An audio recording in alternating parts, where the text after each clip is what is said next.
આગામી 17 તારીખે અલંગ ખાતે ડિમોલેશનની કામગીરી હાથ ધરવામાં આવશે ત્યારે અલંગના 2000થી વધુ લોકો તળાજાની પ્રાંત અધિકારીની કચેરી ખાતે રજૂઆત કરવા માટે દોડી આવ્યા હતા।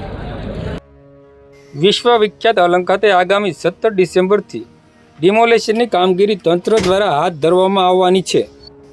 અલંગમાં ડિમોલેશનની કામગીરી ન કરવામાં આવે અને લોકોની વૈકલ્પિક વ્યવસ્થા કરવામાં આવે, જેને લઈને હજારો લોકો તળાજા પ્રાંત અધિકારીને રજૂઆત કરવા માટે પહોંચ્યા હતા।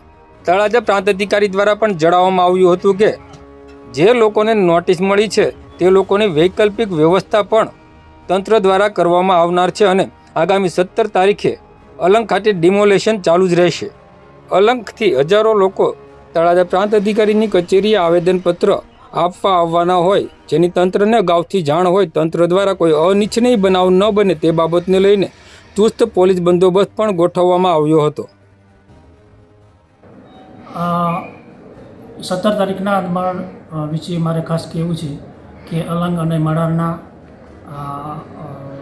નાગરિકો તેમજ આગેવાનો તેમજ મજદૂરો કોઈ પણ વ્યક્તિએ કાયદો હાથમાં લેવો નહીં, કારણ કે કાયદાની પૂરી પરિભાષા નક્કી કરીને જ દબાણની કાર્યવાહી હાથ ધરવામાં આવેલી હોય। તમામે આ બાબતે સહયોગ આપવા હું તમામને અપીલ કરું છું।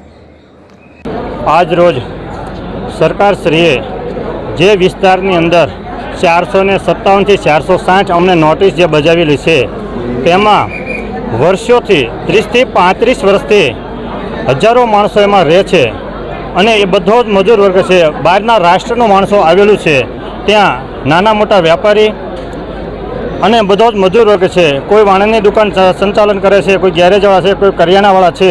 આ બધા જ વેપારી ભાઈઓએ અને મજૂરો વર્ગોએ અલંગને સુવર્ણકાળ લાવ્યો ત્યારે કયા સંજોગે આ સરકારને સુવર્ણકાળ મિટાવવાની ઈચ્છા થઈ।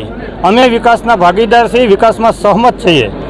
આ જે 5000 માણસો જે ત્યાં રહે છે અને અત્યારે હજારોની સંખ્યામાં જે માણસો સંગઠિત થયું છે, આ સરકાર ટુકડે ટુકડે ડેમોલેશન કરે છે અને મજૂર વર્ગને એકદમ ગરીબ માણસોને મકાન વગરના કરે છે। નિરાધાર આ ઠંડી કડકડતી ઠંડીમાં એના બાળકોની અને એમની કઈ વ્યવસ્થા થશે એનું અમને કોઈ લેખિત આધાર પુરાવો આપ્યો નથી અને સીધું ડેમોલેશનની અમને તારીખ આપી છે કે 17 તારીખે ફરજિયાત ડેમોલેશન થશે। તો સરકારશ્રીને મારે એટલું જણાવવાનું છે કે આ મજૂર વર્ગની વ્યવસ્થા કરે, સારી કોલોની બનાવે અને જેમ મહારાષ્ટ્રમાં 50 રૂમ લઈને 500 માળ બને છે, એમાં કોઈ પણ કંપનીને ત્યાં 400-500 રૂમ ત્યાં સ્થાન પર બનાવે અને મજૂર વર્ગને રહેણાંકની વ્યવસ્થા આપે।